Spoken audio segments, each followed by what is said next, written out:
والعاقبة للمتقين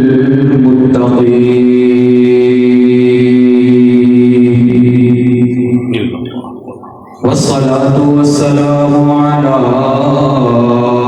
سيد الرسل وخاتم المعصومين وعلى آله وأصحابه وأهل بيته أجمعين لا سيما على الخلفاء الراشدين المهديين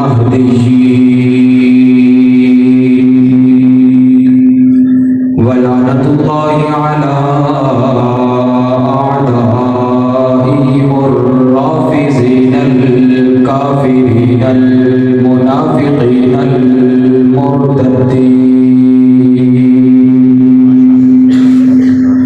أما بعد فأعوذ بالله من الشيطان الرجيم. بسم الله الرحمن الرحيم. ولكن الله حبب إليكم الإيمان وزينه في قلوبكم وكره إليكم الكفر والفسوق والعصيان أولئك هم الراشدون. قال النبي صلى الله عليه وسلم إذا رأيتم الذين يسوقون أصحابي فقولوا لعنة الله على شركم. اللهم صل على محمد وعلى آل محمد كما صليت على إبراهيم وعلى آل إبراهيم إنك حميد مجيد. اللهم بارك على محمد وعلى آل محمد كما باركت على إبراهيم وعلى آل إبراهيم إنك حميد مجيد.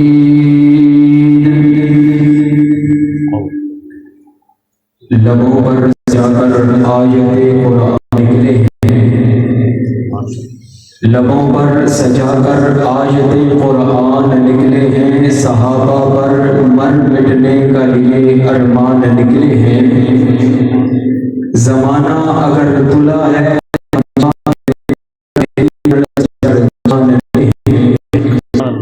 واجب الاحترام، قابل احترام، معزز مکرم محترم ذی وقار علماء کرام، اہل سنت سے وابستہ بہادر نڈر بے باک بے خوف توحید و سنت کے پروانوں، اصحاب رسول کے دیوانوں، آج پہلی بار آپ سے مخاطب ہونے کا شرف حاصل ہو رہا ہے.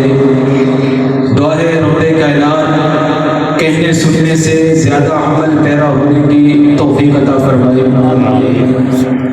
میرے ذمہ جو عنوان لگایا گیا ہے وہ حمد و نعت ہے. حمد کا معنی بھی تعریف ہے، نعت کا معنی بھی تعریف ہے. اس کے ساتھ ایک اور لفظ استعمال ہوتا ہے نظم. نظم کا معنی بھی تعریف ہے. تینوں لفظ الگ الگ ہیں، معنی ایک ہے، لیکن یہ الگ الگ موقع پر بولے جایا کرتے ہیں.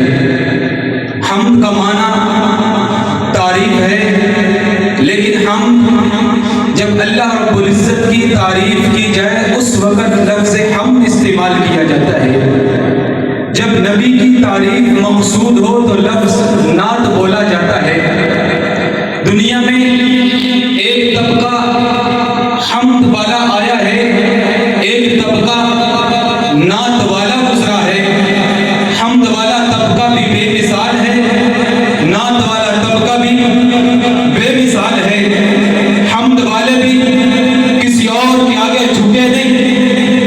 والے بھی جھکے نہیں ہیں، حمد والوں نے بھی قربانیاں دی، نعت والوں نے بھی قربانیاں دی ہیں، حمد والوں نے بھی ہر قسم کا ظلم و جبر برداشت کیا، نعت والوں نے بھی ظلم و جبر برداشت کیا، حمد والوں نے بھی سب کچھ برداشت کیا، لیکن حمد کہنے سے باز نہیں آئے، حتیٰ کہ حمد کہنے کی پاداش کے اندر جسموں کے ٹکڑے کروانے پڑے، کروا دیے، حمد سے پیچھے نہیں ہٹے، حمد کہنے کی پاداش میں آروں کے نیچے چڑھ گئے، حمد کہنے سے پیچھے نہیں ہٹے، حمد کہنے کی پاداش میں گھر بار چھوڑنا پڑا، چھوڑ دیا، حمد سے پیچھے نہیں ہٹے، حمد کہنے کی پاداش میں پتھر مارے گئے، حمد سے پیچھے نہیں ہٹے،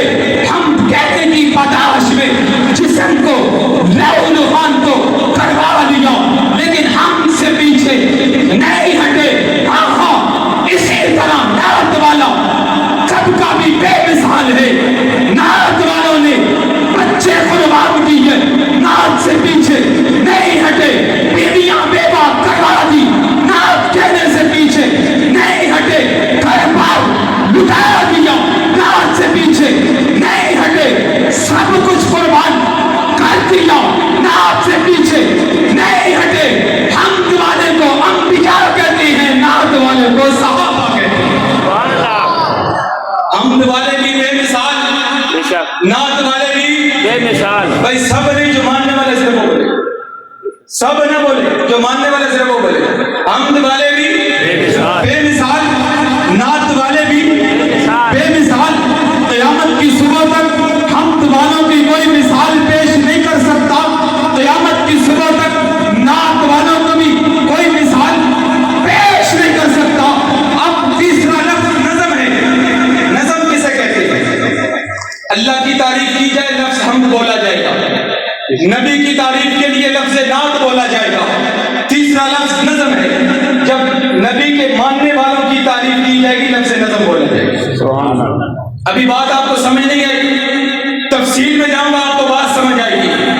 حمد والا انبیاء کا طبقہ، نعت والا صحابہ کا طبقہ، نظم والا غلامان صحابہ کا طبقہ۔ بات صحابہ کی ہے، میں نے لفظ صحابی بولا ہے، یہاں ابتدا میں یہ بات سمجھ لیں کہ صحابی کسے کہتے ہیں؟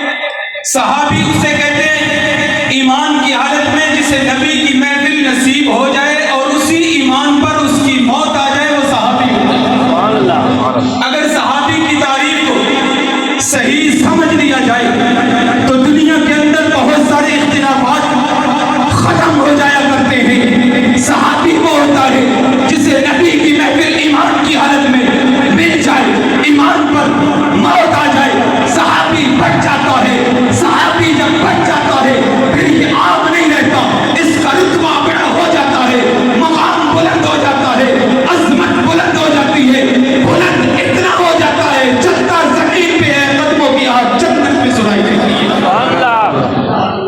لوگ شاید صحابہ کو عام سمجھتے ہیں، صحابہ کو آج کے انسانوں کی طرح سمجھتے ہیں، اسی وجہ سے صحابہ پہ تنقید کرتے ہیں، اسی وجہ سے صحابہ پہ اعتراض کرتے ہیں۔ میں نے کہا تم نے صحابہ کو سمجھا ہی نہیں ہے، اگر صحابی کے مقام کو سمجھ لیتے، صحابی پہ تنقید مت کرتے تو سنو، صحابی کوئی اپنی مرضی سے نہیں بنتا، صحابی وہ ہوتا ہے جس کا انتخاب رب خود کرتا ہے۔ یہ بات میری نہیں، اللہ کے نبی نے فرمایا ان اللہ اختارنی واختار لی اصحابی، اللہ نے پوری کائنات میں سے مجھ محمد کو چنا، میرے لیے صحابہ کو رب نے خود چنا۔ سبحان اللہ۔ اور جن کا رب انتخاب کر لے وہ غلط ہو سکتے ہیں؟ نہیں بھئی، ایسے جو ماننے والا صرف وہ بولے نہیں، بلند آواز سے نہیں۔ آپ تو ایسے بول رہے ہیں جیسے ڈر لگ رہا ہے کہ کوئی پکڑ لے گا۔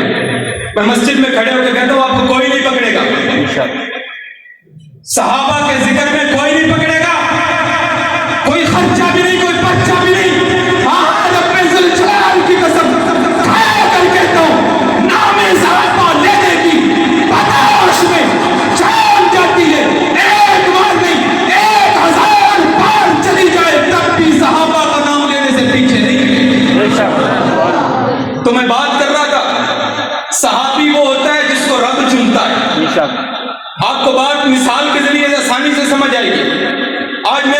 جمہوری ملک ہے، الیکشن کا دور آتا ہے، ایک حلقے میں بہت سارے امیدوار میدان میں ہوتے ہیں، رزلٹ والے دن اعلان ہوتا ہے فلاں حلقے سے فلاں امیدوار کامیاب ہوا، 1,00,000 ووٹ حاصل کیے۔ اب اس کامیاب امیدوار کو مولوی نے بھی ووٹ دیے، مفتی نے بھی ووٹ دیے، پیر نے بھی ووٹ دیے، چودھری نے بھی ووٹ دیے، غریب نے بھی ووٹ دیے۔ اس کے منتخب ہونے کے بعد محلے میں سے اگر کوئی بندہ اٹھے اس کو غلط کہے، دوسرا کہتا ہے نا بابا اسے غلط مت کہو، یہ تو 1,00,000 لوگوں کا چنا ہوا ہے، اسے مولوی نے بھی چنا ہے، پیر نے بھی چنا ہے، غریب نے بھی چنا ہے، چودھری نے بھی چنا ہے۔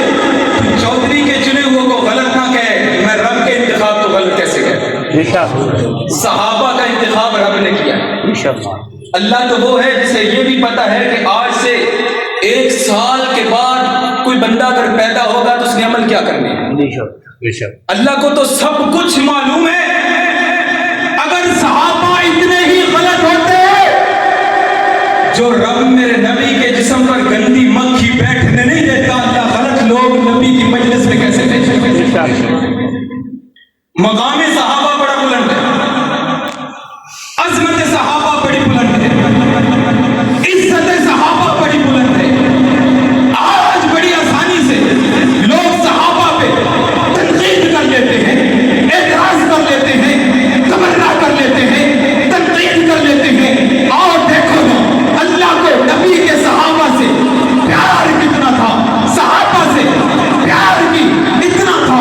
ایک موقع پہ مکے کے وڈیروں نے نبی کو پیغام بھیجا، اے محمد تیری بات تو سننے کے لیے تیار ہے لیکن ہماری ایک شرط ہے۔ تھک تو نہیں، تھک تو نہیں، جو تھک بات کرے، جو نہیں تھکا وہ بلند آواز سے بولے سبحان اللہ۔ مکے کے وڈیروں نے پیغام بھیجا، اے محمد تیری بات تو سن لیتے ہیں لیکن ایک شرط ہے۔ حضور نے پوچھا کیا شرط ہے؟ کہا شرط یہ ہے کہ آپ کی محفل میں آپ کے دوست یہ غریب لوگ ہیں، ہماری نظر میں ان کی کوئی وقت نہیں ہے، ہم ان کے ساتھ بیٹھیں گے، ہماری عزت کے حق آئے گا، لہذا ان غریبوں کو مجلس سے اٹھائے، ہمیں الگ سے ٹائم دیں، ہم آپ کی بات سننے کو تیار ہیں۔ ابھی نبی نے کوئی فیصلہ نہیں کیا، ابھی بات دل میں مشورہ کر رہے ہیں۔ ایک صحابی کہنے لگا یا رسول اللہ یہ تو ہے ہی اپنے، یہ آپ کے حکم پہ دریاؤں میں کودنے کو تیار رہتی، آپ کے ایک اشارے پہ سب کچھ لٹانے کو تیار رہتی۔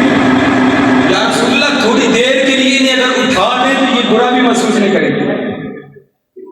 ابھی نبی نے فیصلہ نہیں کیا، بات دل میں ہے، دل کی بات زبان پہ آئی ہے، عرش سے جبریل آ گئے۔ سبحان اللہ۔ وَلَا تَطْرُدِ الَّذِينَ يَدْعُونَ رَبَّهُم بِالْغَدَاةِ وَالْعَشِيِّ يُرِيدُونَ وَجْهَهُ۔ اے پیغمبر یہ وڈیرے تیری بات مانے یا نہ مانے، اپنے یاروں کو اپنی محفل سے جدا مت کر۔ رب کو صحابہ سے اتنا پیار ہے، سبحان اللہ۔ یہ ہے صحابہ کا مقام، یہ ہے صحابہ کی عظمت۔ اللہ 1 منٹ کے لیے بھی یہ برداشت نہیں کرتا کہ میرے نبی کے صحابہ نبی سے جدا ہو جائے۔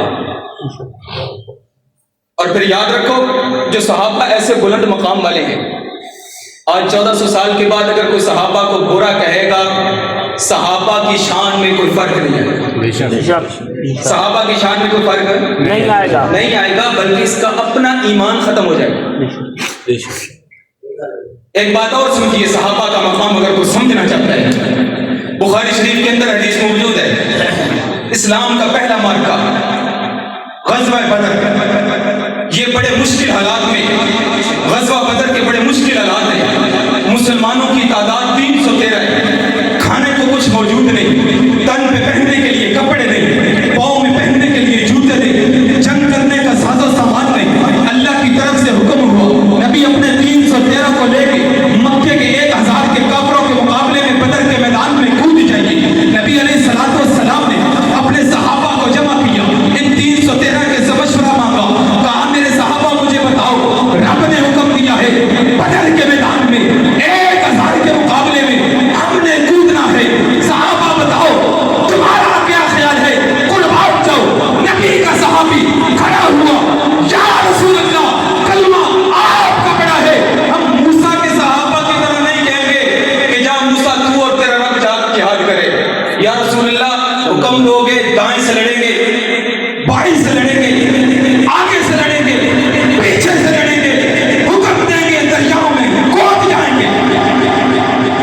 یہ نبی کے صحابہ کا جذبہ تھا. حضور نے 313 کو لیا بدر کے میدان میں.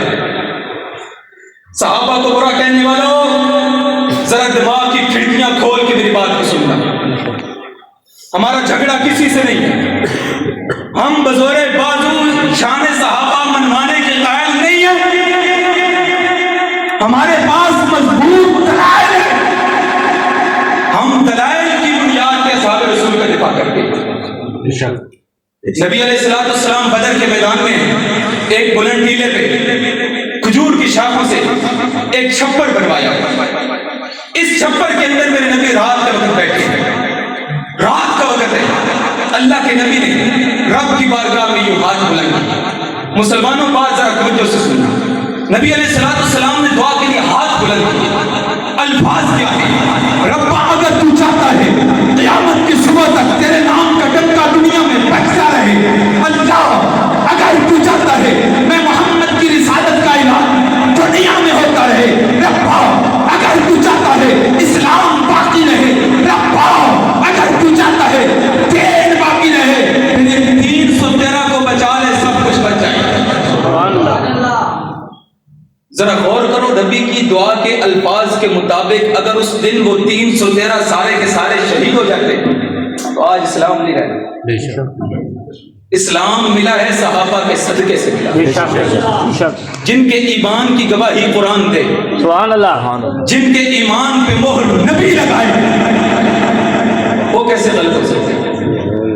آج 1400 سال کے بعد ایک بندہ وہ اٹھے جسے اپنے حسب و نسب کا پتہ نہیں, جسے اپنے باپ کا پتہ نہیں, وہ اصحاب رسول کو برا کہے اور ہم خاموش ہو جائیں, یہ نہیں ہو سکتا. مسلمانوں, جس دور سے میں اور آپ گزر رہے ہیں یہ کوئی جذباتی باتیں نہیں. آج کے دور میں سنیوں کے گھر پیدا ہونے والے بچے اصحاب رسول کے گستاخ ہیں, اصحاب رسول کی گستاخیاں کر رہے ہیں. اس لیے کہ میں اور آپ شام کو جب بچہ گھر آتا ہے یہ تو بڑے فخر سے پوچھتے بیٹا اسکول گئے تھے, بیٹا یہ کام کیا وہ کیا, کھیلے کودے. یہ کبھی نہیں پوچھا کہ بیٹا تو کن کی محفل میں جا کے بیٹھا تھا. جس کی محفل میں جا کے بیٹھا گا ترانے بھی اسی کے گائے گا. یہ باتیں ریکارڈ پر موجود ہیں. میرے اور آپ کے لیے یہ سوچنے کا موقع ہے. ہم اپنے ایمان کو بھی بچائیں, اپنی نسلوں کے ایمان کو بھی بچائیں. اگر ہم چاہتے ہیں کہ ہماری نسلوں میں دین محمدی موجود رہے تو ہمیں اصحاب رسول کی عزت پہ پہرا دینا پڑے گا. اصحاب رسول کے ترانے گانے پڑیں گے. اگر چاہتے ہیں حمد باقی رہے, چاہتے ہیں نعت باقی رہے, پھر یہ نظم پڑھنی پڑے گا. یہ نظم پڑھو گے بھائی, سب نہیں, جو پڑھے گا صرف وہ پڑھے. کون سی نظم؟ اصحاب رسول کی عزت کی نظم, اصحاب رسول کے تقدس کی نظم, اصحاب رسول کی کبریائی کی نظم. صحابہ کرام رضوان اللہ تعالیٰ علیہ اجمعین یہ اللہ کو بھی بڑے محبوب ہیں, نبی کو بھی بڑے محبوب ہیں. اللہ بھی صحابہ سے بڑا پیار کرتا ہے. نبی علیہ السلام نے بھی صحابہ سے پیار کیا. اللہ نے اصحاب رسول کو اس دور کے اندر, اس دور کے کافروں نے جب اصحاب رسول پہ اعتراض کیا تھا, جواب اللہ نے دیا. آج ہمارے لیے پھر ڈوب مرنے کا مقام نہیں ہے کہ جب کوئی صحابہ کا منکر مر جائے ہم جا کر اس کے جنازے میں کھڑے ہو جاتے ہیں اور کہتے ہیں, دلیل کیا دیتے ہیں, بھئی دیکھو دین میں کڑوی باتیں نہیں ہیں, توڑ کی باتیں نہیں ہیں. ہمارا نبی تو رحمت للعالمین تھا, نبی نے سب کو جوڑنے کا حکم دیا تھا, لہذا جنازہ پڑھ لینے سے کیا حرج ہے. ایک بات یاد رکھو, جنازے کی بنیادی شرائط میں سے پہلی شرط یہ ہے کہ میت مسلمان ہو. جب میت ہی مسلمان نہیں ہے تو پھر جنازہ کس کا؟ اس کی مثال تو ایسی ہے جیسے کوئی کتے کا نام بکری رکھ لے اور تکبیر پڑھ کے اسے ذبح کرے اور کہے کہ میں نے اس پہ تکبیر پڑھی ہے, نام بکری ہے, تو یہ کھانا حلال ہے, ہو جائے گا حلال؟ کیوں؟ وہ ہے کتا جو ہے کافر. تو بھلے جتنی بھی نمازیں پڑھتا ہے, جتنا بھی نیک ہے, تو اس کے جنازے کے لیے جائے گا, اس کا جنازہ تو ہے ہی نہیں. نبی علیہ السلام رحمت للعالمین ہے, مانتا ہوں. حضور جوڑنے والے ہیں, مانتا ہوں. یاد رکھو, دین محمدی جیسے نازل ہوا ہے اسی طرح مانیں گے تو دین ہے. اگر اس میں کمی کریں گے پھر بھی پکڑ ہے. زیادتی کریں گے پھر بھی پکڑ ہوگی. اللہ کے نبی ایک جنازے پہ تشریف لے گئے. آؤ نبی کو رحمت اللہ عالمین کہہ کر گستاخوں کے جنازوں میں شریک ہونے والوں ذرا سنو نبی کا عمل کیا ہے. حضور علیہ الصلوۃ والسلام ایک جنازے میں تشریف لے گئے. میت پڑی ہے, صحابہ موجود ہیں, نبی بھی موجود ہیں. نبی علیہ الصلوۃ والسلام ابھی مصلی امامت پہ آگے نہیں بڑھے. دل میں ارادہ کیا آگے بڑھو, مصلی امامت پہ کھڑے ہو گئے, اس مرنے والے کا جنازہ پڑھو. سیدنا عمر نے کندھے پہ ہاتھ رکھا, یا رسول اللہ جنازہ نہ پڑھی. کہا عمر کیوں؟ یہ تو بڑا نیک ہے, تہجد گزار ہے, نمازی ہے, بڑی بڑی عبادتیں کرنے والا ہے. عرشوں سے جبریل بھی آ گئے. یا رسول اللہ اللہ فرما رہے آپ کو اس کا جنازہ پڑھنے کی اجازت نہیں ہے. جبریل وجہ کیا ہے؟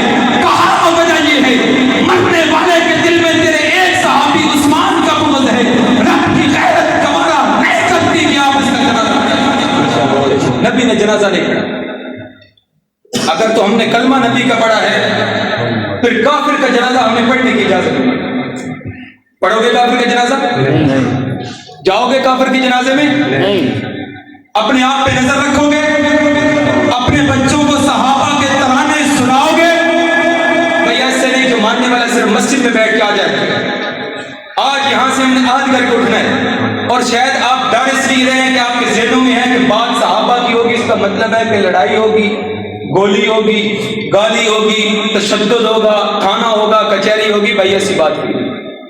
آپ نے کام صرف اتنا کرنا ہے, اصحاب رسول کے قصوں کو اور تذکروں کو اور اصحاب رسول کی تاریخ کو آپ نے پڑھنا ہے اور دوسرے لوگوں کو بتانا ہے. مشکل کام ہے نہیں. جس کو مشکل لگتا ہے وہ بولے, جس کو بات سمجھ آ رہی ہے وہ بولے. یہ کام کرو گے اور اصحاب رسول کا دشمن ہر طرح سے اصحاب رسول کی عزتوں پر حملہ آور ہے. کبھی وہ اہل بیت کا نام استعمال کر کے اعتراض اصحاب رسول پہ کرتا ہے. یہ بات یاد رکھیے, ہم اہل سنت ہیں, اہل بیت بھی ہمارا ایمان ہے, صحابہ بھی ہمارا ایمان ہے. ہم اہل بیت کے منکر کو بھی لعنتی سمجھتے ہیں, صحابہ کے منکر کو بھی لعنتی سمجھتے ہیں. اہل بیت کا منکر بھی کافر ہے, صحابہ کا منکر بھی کافر ہے. ہمارا تعلق صحابہ کے منکروں سے بھی نہیں ہے, اہل بیت کے منکروں سے بھی نہیں ہے. ہماری ایک آنکھ کا نور صحابہ ہے تو دوسری آنکھ کا نور اہل بیت ہے. ہم اہل بیت کو بھی سلام کرتے ہیں, صحابہ کو بھی سلام کرتے ہیں. سبحان اللہ. ہم دونوں کو مانتے ہیں, ہم کسی ایک کے انکاری نہیں. ہم کہتے ہیں اللہ رب العزت نے جس کو جو درجہ دے دیا جیسے دے دیا ہم اس کو اسی طرح مانتے ہیں. مثال کے طور پہ ابو بکر صدیق خلیفہ اول بنے, ہمیں کوئی اعتراض نہیں. اگر ابو بکر صدیق کی جگہ نبی کی چچا سید عباس پہلے خلیفہ بنتے ہمیں تو تب بھی کوئی اعتراض نہیں تھا. حضرت بلال آتے ہمیں تو تب بھی کوئی اعتراض نہیں تھا. سیدنا علی المرتضیٰ ہوتے ہمیں تو تب بھی کوئی اعتراض نہیں تھا. کوئی بھی صحابی اس منصب پہ آتا ہمیں کوئی اعتراض نہیں تھا. جب آگے ابو بکر علی نے مان لیا, حسن نے مان لیا, حسین نے مان لیا, جب اہل بیت کو کوئی اعتراض نہیں تو ہمیں کیوں اعتراض ہے؟ اعتراض ہونا چاہیے نہیں. بھائی جب انہوں نے مان لیا, علی نے مان لیا, بیعت بھی کر لی, ابو بکر کے پیچھے نمازیں بھی پڑھ لی, کیا ہم علی سے بڑے غیرت والے ہیں؟ نہیں. کیا ہم علی سے بڑے جرأت والے ہیں؟ نہیں. اور یاد رکھو ہم اس علی کو مانتے ہیں جو علی شیر تھا, نڈر تھا, بہادر تھا, جرأت والا تھا.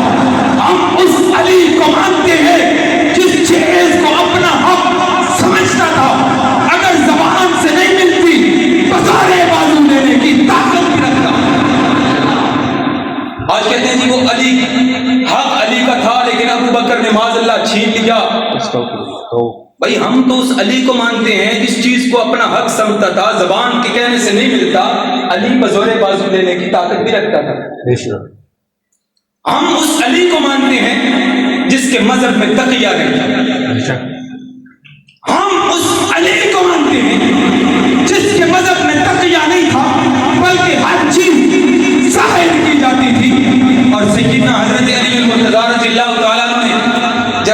بکر صدیق کی بیعت کر لی، ابو بکر کی امامت میں نمازیں بھی پڑھ لی، ابو بکر کے مشیر بھی بن گئے، تو اعتراض علی کو نہیں ہے تو ہمیں کیوں؟ بھائی اگر علی کا نام لے کے ابو بکر پہ اعتراض کرنے بات تب سمجھ آتی جب علی ابو بکر کو نہ مانتے۔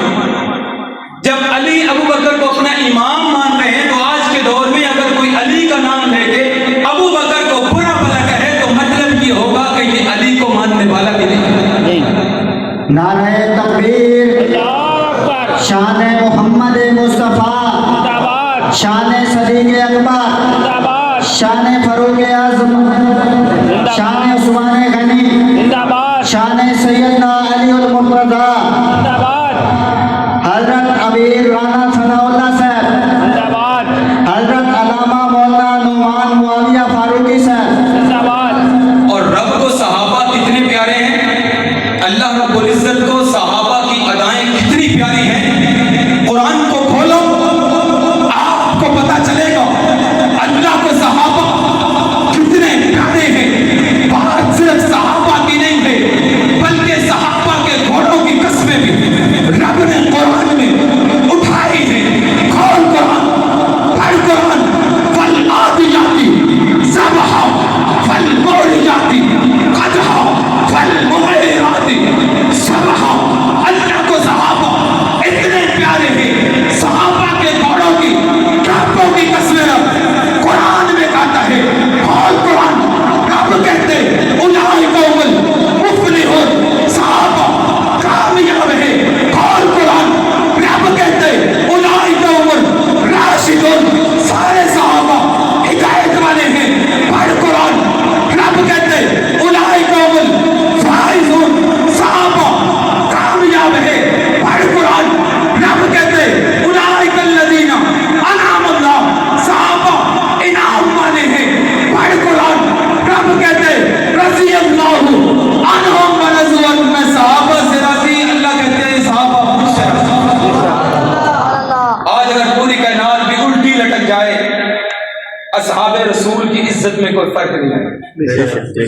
بات صاف ہے، اللہ نے ان کو جو مقام دینا تھا وہ دے دیا، اور صرف دیا نہیں بلکہ اعلان بھی کر دیا، اور اعلان بھی ایسے کر دیا کہ اعلان ایک دن کے لیے نہیں، ایک سال کے لیے نہیں، ایک مدت کے لیے نہیں، ایک زمانے کے لیے نہیں، بلکہ قیامت کی صبح تک جو کتاب ضابطہ حیات بن کر کے دنیا میں آئی اس کتاب میں اعلان قیامت کی صبح تک باقی ہے۔ اعلان کر دیا کہ میں صحابہ سے راضی ہوں اور صحابہ رضا کی۔ آج اگر کوئی خواہش مند ہو کہ مجھے حق مل جائے، مجھے جنت ملے، تو اسے اصحاب رسول کے در پہ آنا پڑے گا۔ اسے کیا کرنا پڑے گا؟ اصحاب رسول کے در پر آنا پڑے گا۔ یہ ممکن ہی نہیں ہے کہ کوئی کہے کہ مجھے کامیابی بھی ملے اور صحابہ کے در پہ نہ جانا پڑے، یہ ہو ہی نہیں سکتا، یہ ممکن ہی نہیں ہے۔ اس لیے کہ صحابہ دین کے گواہ ہیں، صحابہ نبی اور امت کے درمیان ایک واسطہ ہے، صحابہ نبی اور امت کے درمیان ایک رابطہ ہے۔ صحابہ کو ہٹاؤ گے قرآن نہیں ملے گا، نماز نہیں ملے گی، دین نہیں ملے گا، روزہ نہیں ملے گا، حج نہیں ملے گا، زکوٰۃ نہیں ملے گا، کلمہ نہیں ملے گا۔ صحابہ کو ہٹاؤ گے دین کا ایک مسئلہ بھی نہیں ملے گا، کیونکہ قرآن نبی نے صحابہ کو دیا، کلمہ نبی نے صحابہ کو دیا، نماز نبی نے صحابہ کو دی، روزہ نبی نے صحابہ کو دیا، زکوٰۃ کا فریضہ صحابہ کو سپرد کیا، سارے کا سارا دین صحابہ کے سپرد کیا، اعلان کیا الیوم اکملت لکم دینکم واتممت علیکم نعمتی، کہ میرے صحابہ آج دین تمہارا مکمل ہو گیا، سب کچھ تمہیں دے گیا۔ بے شک اب تمہارے بعد اگر کسی نے دین لینا ہو تو وہ تم سے، اور صحابہ نے پوری دیانتداری کے ساتھ دین کو محفوظ کر کے امت کو دیا۔ دیا یا نہیں دیا؟ دیا۔ دیا یا نہیں دیا؟ دیا۔ جس کا عقیدہ ہے دیا وہ بولے دیا۔ آج ہماری مسجد میں قرآن کریم تراویح کے اندر پڑھا گیا، مسلمانوں بتاؤ یہ قرآن تمہیں کس نے دیا؟ صحابہ نے دیا۔ ایسے نہیں جو ماننے والا صرف وہ بولے گا، اس کے دل میں ڈر ہو وہ نہ بولے، جو اللہ کے علاوہ کسی سے نہیں ڈرتا وہ بولے۔ قرآن کس نے دیا؟ آج آپ کی مسجد میں 5 نمازیں ہو رہی ہیں، کس نے بتایا کہ 5 نمازیں فرض ہیں؟ آپ کی مسجد میں اذان ہو رہی ہے، کس نے دیا؟ آپ کی مسجد میں نیک اعمال کیے جا رہے ہیں، کس نے بتایا کہ یہ دین ہے؟ یہ سارے کا سارا دین صحابہ نے محفوظ کر دیا، اور صحابہ کا دشمن صحابہ پہ اعتراض بھلا کیوں کرتا ہے؟ آج یہ بات بھی سمجھ لیں مسلمانوں، صحابہ کا دشمن جو ہے، اس کے جو بڑے تھے، انہوں نے اصحاب رسول کو زیر کرنے کے لیے کئی میدانوں میں صحابہ کا سامنا کیا۔ جب وہ صحابہ کو بزور تلوار مٹا نہیں سکے، زیر نہیں کر سکے، اس وقت کے شیطانوں نے بیٹھ کے فیصلہ کیا تھا کہ ہم صحابہ سے لڑ تو نہیں سکتے، البتہ ہم ان کے بارے میں غلط فہمیاں ضرور پھیلائیں گے تاکہ لوگ ان سے دور ہو جائیں۔ ظاہر سی بات ہے اگر کسی کے دل کے اندر اصحاب رسول کا بغض آ جائے تو اسلام تو اس کو نہیں ملے گا۔ آج دشمنان صحابہ کی نسلیں اپنے مشن پہ کارروائی ہیں، اور مسلمانوں ایک ذمہ داری میری اور آپ کی لیے، جن صحابہ کے صدقے ماں کی گود میں ہمیں کلمہ مل گیا وہ ہمارے محسن ہیں یا نہیں؟ محسن ہیں یا نہیں؟ اگر ہمارے محسن ہیں تو پھر آج ان کی عزت خطرے میں ہے، ہمیں میدان میں آنا ہوگا یا نہیں آنا ہوگا؟ ہماری ذمہ داری بنتی ہے یا نہیں بنتی؟ صحابہ کا دشمن اتنا چلاک ہے، اللہ نے قرآن کریم کے اندر یہودیوں کی کچھ صفتیں بیان کی۔ یہودی تورات میں جہاں نبی علیہ السلام کا ذکر ہوتا تھا، یہودی آگے پیچھے پڑھ لیتے، اس جگہ پہ ہاتھ رکھ لیتے یا اس برقعے کو نکال کے باہر کر لیتے۔ اللہ نے قرآن میں فرمایا تجعلونہ قراطیس تبدونہا وتخفون کثیرا، یہ تھوڑی بات ظاہر کرتے ہیں، زیادہ بات چھپاتے ہیں۔ جب میں نے قرآن مجید اس آیت کو پڑھا تو میرے ذہن میں سوال آیا، اس دور کا کافر کی علامات آج کے دور کے کافر کے اندر بھی موجود ہے۔ تجعلونہ قراطیس تبدونہا وتخفون کثیرا، دشمنان صحابہ یہ تو بتاتے ہیں خلافت پہ قبضہ ہو گیا، یہ کیوں نہیں بتاتے علی نے ابو بکر کے ہاتھ میں بیعت کی؟ تجعلونہ قراطیس تبدونہا وتخفون کثیرا، یہ تو بتاتے ہو فتح پہ قبضہ ہو گیا، یہ کیوں نہیں بتاتے کہ فتح کے معاملے میں علی نے بھی فیصلہ وہی کیا جو ابو بکر نے کیا تھا؟ سبحان اللہ۔ تجعلونہ قراطیس تبدونہا وتخفون کثیرا، یہ تو بتاتے ہو عمر نے فاطمہ کے دروازے کو چلایا تھا، یہ کیوں نہیں بتاتے علی کی بیٹی فاطمہ کے بدن سے پیدا ہونے والی ام کلثوم کا نکاح علی نے خود عمر سے کروایا؟ بھائی آپ کے یہاں اگر کسی کو بیٹی دی جائے یا کسی سے بیٹی لی جائے، یہ محبت کی بنیاد پہ کرتے ہو یا نفرت کی بنیاد پہ؟ باقی محبت کی بنیاد پہ کرتے ہو۔ اگر آج 1400 سال کے بعد کہ غیرت مند مسلمان، غیرت مند لوگ اپنی بیٹی کسی کو دیتے ہیں محبت کی بنیاد پر، کسی سے رشتہ لیتے ہیں محبت کی بنیاد پر، تو پھر سیدنا حضرت علی المرتضیٰ رضی اللہ تعالی عنہ نے اپنی بیٹی بھی محبت کی بنیاد پر ہی دی۔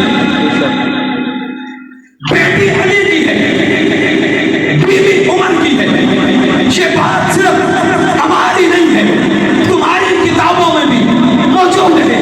اصول کافی اٹھا اس میں موجود ہے، مطلع یاسر الفقی اٹھا اس میں بھی موجود ہے، الاستبصار اٹھا اس میں بھی موجود ہے، تیری ایک نہیں 35 کتب کے اندر موجود ہے، بیٹی علی کی ہے، رانی عمر کی ہے۔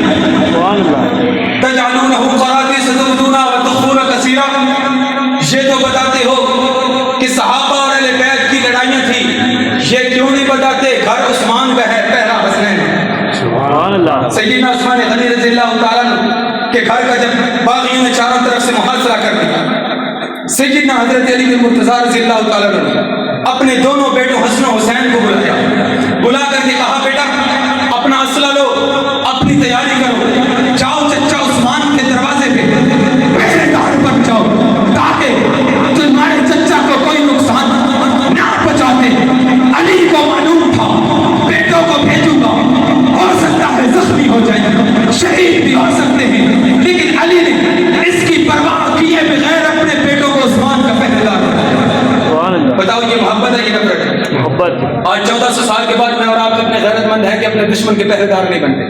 کیوں بھائی بنتے نہیں بنتے ہیں؟ نہیں تو پھر علی نے اپنے دشمن عثمان کے لیے اپنے بیٹوں کو پہرے دار کیوں بنایا؟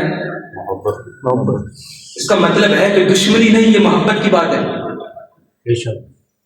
علی کی عثمان کے ساتھ محبت تھی، اسی وجہ سے تو اپنے بیٹوں کو میدان میں کھڑا کر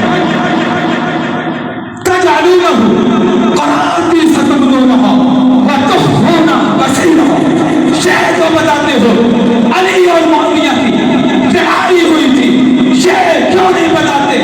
علی کے بیٹے حسن نے اپنی خلافت کی پگڑی اتار کے معاویہ کے سر پہ رکھ کے اعلان کیا تھا آج کے بعد پوری امت کا خلیفہ امیر معاویہ. آج میں اور آپ کتنے غیرت مند ہیں کہ مسجد کے امام کے ساتھ چھوٹا سا جھگڑا ہو جائے، ہم اسے مسلح امامت پہ کھڑے ہونے کی اجازت نہیں دیں. ایسا ہے یا نہیں؟ ہے یا نہیں؟ اگر طاقتور نہ بھی ہو، دوسرے لوگوں کا امام کے بارے میں ذہن خراب کرتے ہیں. جب تک امام نکل نہ جائے سکون نہیں آتا. جو علی سے بڑا غیرت مند ہے، علی کا بیٹا حسن، علی کا بیٹا حسین، انہوں نے چچا امیر معاویہ کے ہاتھ میں ہاتھ دے کے بیعت بھی کر دی، حکومت بھی امیر معاویہ کو دے دی، اور اسی کی حکومت کی تحت وظائف بھی وصول کر رہے ہیں. تو پھر ہم امیر معاویہ کو غلط کیسے مانیں؟ بھائی ہم تو امیر معاویہ کو ایسا ہی مانتے ہیں جیسے علی کے بیٹوں نے کر کے دکھایا، علی کے بیٹوں نے تعلیم دی. اچھا پھر آج کا گستاخ صحابہ ایک نعرہ لگاتا ہے، آپ تھک تو نہیں گئے؟ نہیں بس کر دیں. نعرہ تکبیر، شان صحابہ، شان اہل بیت، حضرت علامہ مولانا نعمان معاویہ فاروقی صاحب. آج کا گستاخ صحابہ بڑے شوق سے ایک نعرہ لگاتا ہے، اور نعرہ لگا کے شاید یہ سمجھتا ہے کہ اس نعرے سے سنیوں کو تکلیف ہو رہی ہے. نعرہ لگاتا ہے اہل بیت کے منکروں پہ لعنت بے شمار. یہ نعرہ لگا کے اس کا ذہن میں ہوتا ہے کہ میں نے سنیوں کو بڑی تکلیف دے دی. تو سن، صحابہ کے گستاخ، علی کے منکر پہ لعنت میں بھی بھیجتا ہوں. نعرہ میں لگاتا ہوں، جواب تو دینا. علی کے منکروں پہ لعنت بے شمار بے شمار بے شمار. لیکن ذرا گھر جا کے اپنے بڑوں سے پوچھنا کہ علی کے منکر ہیں کون. ذرا پوچھنا کہ منکر ہیں کون، اہل بیت کے منکر کون ہیں، اور اہل بیت کے محب کون ہیں. نبی علیہ السلام کی 11 بیویاں. کتنی بھائی؟ 11. میں بات ختم کرنے لگا. نبی کی 11 بیویاں. اہل بیت میں سب سے پہلے بیوی آتی ہے. تو ایک بیوی کو مانتا ہے، 10 کا انکار کرتا ہے. میں تو سب کو مانتا ہوں. پھر میں نعرہ ضرور لگاؤں گا، اہل بیت کے منکروں پہ لعنت بے شمار. نبی کی 4 بیٹیاں، تو ایک کو مانتا ہے، 3 کا انکاری ہے. پھر میں نعرہ لگاؤں گا اہل بیت کے منکروں پہ لعنت بے شمار. نبی کے نوازوں میں سے تو 2 کو مانتا ہے، باقی کا انکاری ہے. پھر میں نعرہ لگاؤں گا اہل بیت کے منکروں پہ لعنت. نبی کے گھرانے کو تو نہ مانے، نبی کے گھرانے کو تو نہ مانے، پھر منکر مجھے کہے یہ کیسے ممکن ہے؟ میں تو سب کو مانتا ہوں. اور آخری بات، آپ نے آج یہاں سے یہ عہد کر کے اٹھنا ہے کہ ہم نے اصحاب رسول کی عزت کا پہرے دار بننا ہے. بنو گے؟ انشاءاللہ. اگر آپ پہرے دار بنو گے تو ملے گا کیا؟ بس یہ بات کر کے بات ختم. بتا دو. اللہ کے نبی صلی اللہ علیہ وسلم تشریف فرما ہے. سیدنا حضرت ابوبکر صدیق تشریف لائے. توجہ سے بات کو سنیے. ابوبکر صدیق آئے تو نبی نے پوچھا، ابوبکر تیرے دنیا سے جانے کے بعد ایک قوم آئے گی جو تیرے اوپر نام تان کرے گی، اور اس کے مقابل ایک قوم وہ آئے گی ابوبکر جو تیری عزت پہ پہرا دے گی. بتا ابوبکر تو اس پہرا دینے والے کو کیا کرے؟ سیدنا ابوبکر صدیق نے فرمایا یا رسول اللہ میں دنیا میں تو نہیں ہو سکوں گا اس وقت، لہٰذا میں یہ وعدہ کرتا ہوں کہ قیامت کے دن اپنی نیکیوں میں سے تیسرا حصہ، ایک روایت ہے چوتھا حصہ میں اس پہنا دینے والے کے پلڑے میں دے دوں گا۔ ابھی مجلس ختم نہیں ہوئی، سیدنا عمر تشریف لائے، حضور نے یہی سوال کیا، حضرت عمر نے یہی جواب دیا۔ ابھی یہ اٹھے نہیں ہیں، مجلس پر خاص نہیں، عرشوں سے جبریل آ گئے، یا رسول اللہ، اللہ فرما رہے ہیں اس مجلس کے اندر یہاں جو باتیں ہوئی ہیں، اللہ کہتے ہیں میں نے یہ باتیں لکھ لی ہیں، قیامت کے دن اس پہ عمل میں رب خود کرتا۔ اب جو چاہتا ہے میری نامہ اعمال میں ابو بکر عمر کی نیکیاں آ جائیں، وہ آئے، ابو بکر عمر کا پہرےدار بنے۔ سبحان اللہ۔ سب نہیں، جو چاہتا ہے کہ ان کی نیکیاں ہمیں ملیں وہ پہرےدار بنے۔ بنو گے؟ بنو گے؟ پھر میرے سوالوں کا جواب دینا ہوگا، نبی سے کلمہ سیکھنے والے کون؟ صحابہ۔ نہیں، ایسے نہیں، جو ماننے والا ہے صرف وہ بولے، صحابہ۔ جو صحابہ کو حق مانتا ہے صرف وہ بولے۔ دشمن بھی کان رکھ کے سن رہا ہوگا، 75 چک کی دھرتی پہ ہم نے صحابہ کا نام لینے والوں کو ختم کر دیا، دشمن بھی خوش ہو رہا ہوگا۔ آج اتنا زور سے صحابہ کا ذکر کریں گے کہ دشمن جس بل میں بھی چھپا ہوگا اسے پتہ چلنا چاہیے کہ 75 چک کے مسلمان اصحاب رسول کی عزت کے لیے میدان میں آ چکے ہیں۔ نبی سے کلمہ سیکھنے والے کون؟ نبی سے نماز سیکھنے والے کون؟ نبی سے اذان سیکھنے والے کون؟ نبی سے قرآن سیکھنے والے کون؟ نبی بدر میں 10 ہاتھ کو، نبی